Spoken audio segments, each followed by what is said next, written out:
Oke, jadi saya berkarir udah 22 tahun di marketing. Ada satu hal yang saya gemes banget, agak iri sih sejujurnya gitu. Iri karena ngomongin marketing, ngomongin branding, banyak orang yang over PD, di underestimate gitu dan lain sebagainya.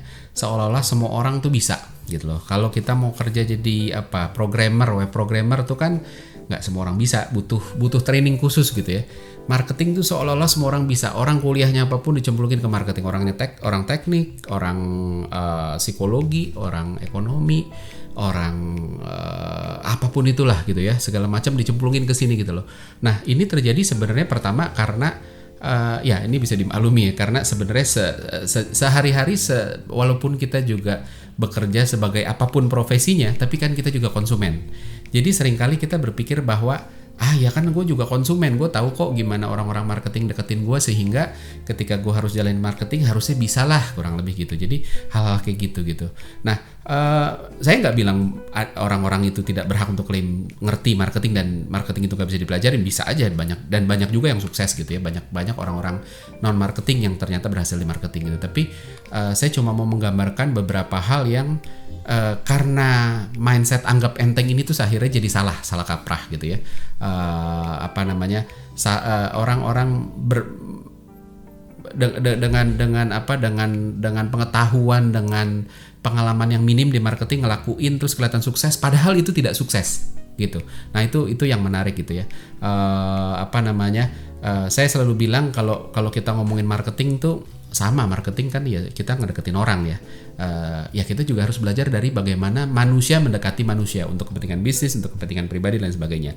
Termasuk cari pasangan gitu kan. Jadi kalau kita ngomongin cari pasangan gitu ya, bukan sekedar yang mau diajak makan bareng, diajak nonton bareng, diajak jalan bareng gitu ya. Tapi kita cari pasangan yang mau terus-terusan diajak ngapain aja, susah dan senang gitu kan. Kalau merit tuh janjinya dalam susah dan senang, setia dalam susah dan senang, untung dan malang dan lain sebagainya gitu kan. Kita cari pasangan yang punya keterikatan, bukan cuma hitung-hitungan, bukan cuma atas dasar hitung-hitungan, ada duit apa enggak, masih oke apa enggak dan sebagainya, masih ganteng apa enggak, masih seksi apa enggak, badannya bagus apa enggak. Bukan itu, tapi mau stay dalam kondisinya seperti apapun gitu ya. Terus walaupun kita juga bilang loh, kan beda kalau orang ya udahlah, kalau kan nggak bayar, kalau brand kan sebenarnya, kalau marketing kan kita bayar, jadi kita mau yang terbaik. Iya sih, ada faktor itunya benar, tapi lebih hebat lagi kita baru bisa klaim kita marketer hebat kalau kita bisa bikin orang stay sama kita bahkan ketika kita sudah tidak kompetitif lagi, kurang lebih gitu ya. Nah, mereka yang tidak terlalu ngulik itu sering terjebak ada dua hal gitu ya. Yang pertama itu adalah mereka terjebak pada performance-nya bagus, terus itu diklaim sebagai sukses gitu. Padahal kita harus lihat performance-nya ini performance apa gitu ya. Contoh misalnya ya gini, kita ngomong dulu bahwa tugas marketing itu kan creating demand gitu ya. Ketika demand-nya ada, penjualan naik, seolah-olah kita memang gampang bilang oh berhasil tuh, demand-nya naik kok, penjualannya naik gitu kan. GTV, gross transaction value, gross merchandise value, omset, revenue segala macam naik. Terus habis itu kita bilang sukses gitu kan. Pertanyaannya sebenarnya adalah apakah yang revenue atau apapun metriknya itu naik itu akan stay apa enggak gitu. Kedua, apakah mereka beli untuk alasan yang tepat apa enggak? Kalau bukan, mungkin berbahaya juga karena bukan cuma soal itu gitu. Jadi alasan orang beli itu juga macam-macam gitu kan. Terus habis itu kita juga harus consider bahwa suka nggak suka awareness tuh bisa dibeli. Ketika kita punya uang, ini orang-orang yang bekerja di perusahaan dengan uang marketing budget luar biasa, itu hati-hati, mereka biasanya suka kena jebakan ini. Karena habis itu lihat tuh, kita udah spending di mana terus akhirnya traction naik. Ya iya, udah spending ya pasti naik gitu kan. Permasalahannya adalah yang harus kita tanyakan balik, kalau spendingnya gue stop atau gue turunin, ini ikutan turun sedalam sama persis linear dengan turunnya spending gue apa enggak? Kalau iya, artinya nggak butuh lu, cuma butuh orang yang bisa spending gitu. Marketing bukan cuma itu, marketing itu ngebangun pondasi sehingga ketika suatu saat spendingnya dikurangin 100, turunnya penjualan tidak 100. Syukur-syukur nggak turun, walaupun agak mustahil. Pasti ada yang turun lah ya. Tapi turunnya nggak 100. Misalnya turunnya 50, turunnya 20, turunnya 30. Kurang lebih kayak gitu. Jadi itu tadi ya, awareness ini bisa dibeli gitu. Kita punya duit, kita borong semua billboard, kita borong semua TV gitu kan, sampai blocking, kita borong semua digital ads dan sebagainya. Orang akan lihat produk kita dan yang tadi tidak consider mulai kan, ini apa sih kok kelihatan terus gitu ya. Kayaknya kita harus coba deh. Ada curiosity yang muncul gitu. Terus habis itu kita kita juga ada mere exposure effect yang membuat kita lebih nyaman membeli sesuatu yang kita tahu. Jadi ketika awareness-nya udah diborong, orang punya tendensi untuk beli aja deh gitu ya. Tapi apakah orang beli cuma benar-benar karena awareness? Karena balik lagi tadi, kalau awareness dibangun hanya dengan uang, artinya kita borong semua media, awareness-nya naik, nanti begitu uangnya di stop, awareness-nya kan turun. Dan ketika awareness-nya turun, penjualannya turun. Itu yang harus dipikirin. Jadi nggak bisa sesimpel itu dia gitu. Apalagi zaman startup kayak begini ya.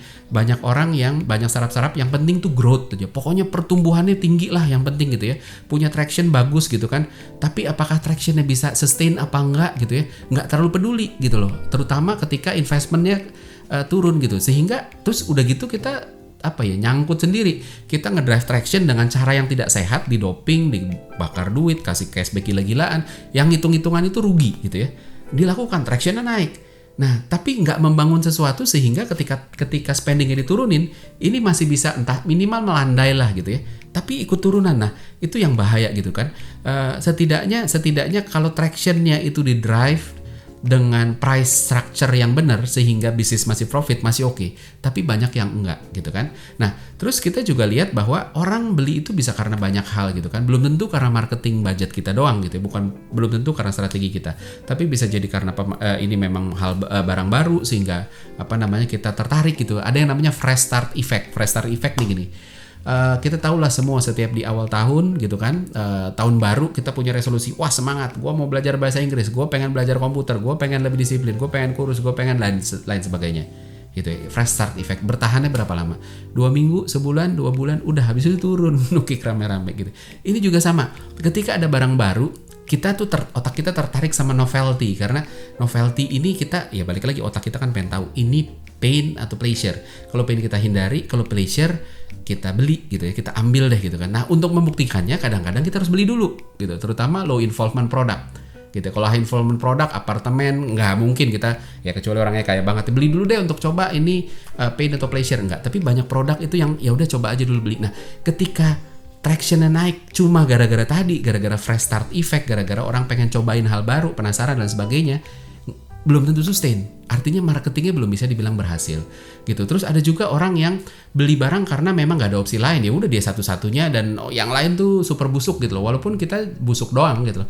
Jadi kita juga nggak bagus, not even lumayan, bagus enggak, lumayan enggak, pas-pasan enggak. Sebenarnya kita busuk. Tapi kompetitornya busuk banget, ya udah belilah yang busuk aja gitu. Jangan yang busuk banget gitu. Terus ada juga lagi promo gitu, kebetulan lagi promo atau kebetulan kebetulan lewat situ, kebetulan dekat rumah saya dan lain sebagainya. Jadi ada hal-hal kayak gitu yang kita harus consider, yang apakah mereka akan stay ketika kita sudah tidak melakukan strategi yang atau spending yang seperti tadi gitu. Nah, terus pertanyaannya adalah apakah mereka akan beli brandnya gitu loh. Apakah mereka beli itu karena gue suka sama feature-nya, gue suka sama brandnya, gue sama experience-nya, atau sekedar ya udah ini dekat rumah, oh ini murah, oh ini yang paling mendingan dan sebagainya. Nah, jadi hal-hal kayak gitu yang kita harus hati-hati. Nah, suggestion-nya adalah harus tahu kenapa orang beli produk kita. Stop resulting. Resulting ini ada salah satu, saya lupa lagi siapa yang nulis gitu, tapi saya kemarin baru baca buku gitu ya tentang decision making. Nah, si penulisnya ini dia PhD gitu ya, mempelajari tentang gimana manusia mengambil keputusan gitu. Tapi dia bilang orang sering ngambil keputusan dinilai sukses atau tidak dari resultnya. Itu namanya resulting, dan itu metode yang salah. Jadi, nah ini kan kontroversi ya, banyak orang yang terus dari apa ya keputusan dinilai dari ini berhasil apa nggak outputnya gitu kan. Nah, dia bilang enggak, karena ada istilah namanya bad luck sama good luck gitu kan. Bad luck itu apa? Bad luck yang sebenarnya keputusan lo bener, tapi lo bad luck aja sehingga hasilnya nggak oke. Ada lagi yang good luck gitu, lo sebenarnya ngelakuinnya salah, tapi ya lo bloody damn good luck aja sehingga ya udah lo nongol aja gitu. Nah, hal kayak gitu bisa terjadi. That's why makanya harus dites over time gitu, apakah ini konsisten apa enggak. Terus brand adalah tentang sustainability gitu kan. Mereka pakai bukan berarti mereka akan stay. Mereka beli sekarang belum tentu mereka akan beli lagi di depannya. Makanya kita harus bangun sesuatu yang sustain, ngomongin brand love, ngomongin meaningful awareness, bukan cuma awareness, ada meaningful di depannya. Terus ngomongin meaningful relationship, create exit barrier supaya orang nggak masuk ke sana secara asal-asalan. Itu yang pertama gitu, panjang banget yang pertama. Yang kedua, jebakan yang kedua adalah ngomongin soal engagement yang palsu atau metrik yang palsu. Sebenarnya metrik lah ya, bukan engagement. Kasus ini saya ngomongin engagement. Kalau ngomongin sosial media gitu, ini orang sosial media banyak banget yang terjebak di sini. Jadi ngomongin sosial media itu banyak yang goalnya apa? Goalnya engagementnya harus tinggi. Kalau engagementnya tinggi bagus. Oh oke, ya namanya juga sosial media karena dia sosial lah. Ya it's all about engagement gitu kan. Nah sehingga orang mulai ngakalin, yuk kita bikin sesuatu yang menarik engagement nih gitu kan.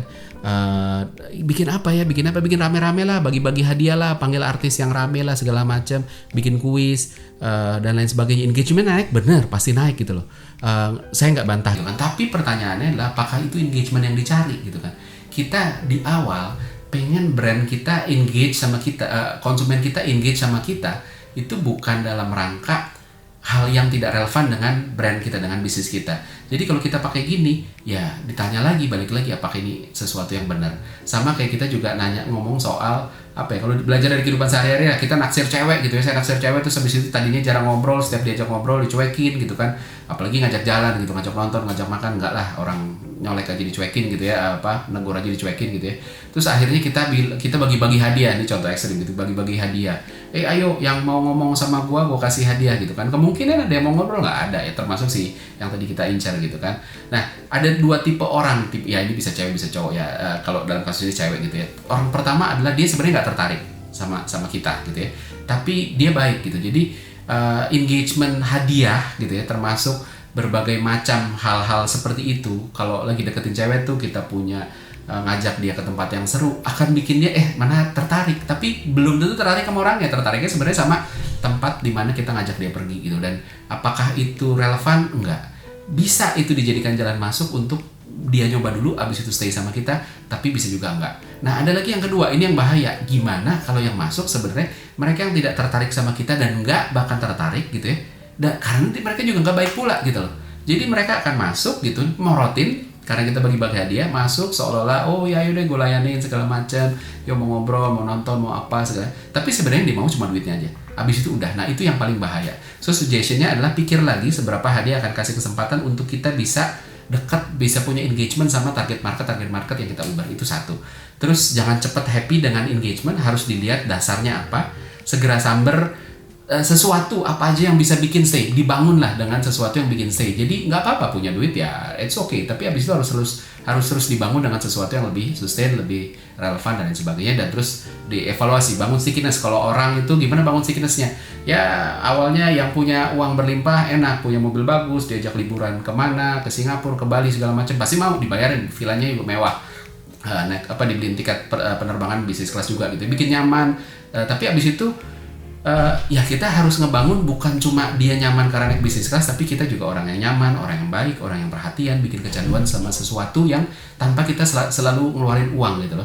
Kalau bisnis ya sama, experience diperbaiki, ekosistemnya diperbaiki, brandnya diperbaiki dan lain sebagainya tanpa kita keluar uang. Jadi gimana caranya bikin engagement yang secara hitung-hitungan bisnis masih masuk akal, baru kita bisa bilang itu orang marketing yang sukses. Tanpa dua itu, jadi dua contoh tadi, ini contoh yang real, masih banyak lagi yang lain, tapi itu jebakan-jebakan yang sering kali orang-orang yang sebenarnya belum begitu mengerti marketing itu bisa kok marketing, ya bukan juga konsumen. Nah itu mereka ini suka terjebak ke sini gitu.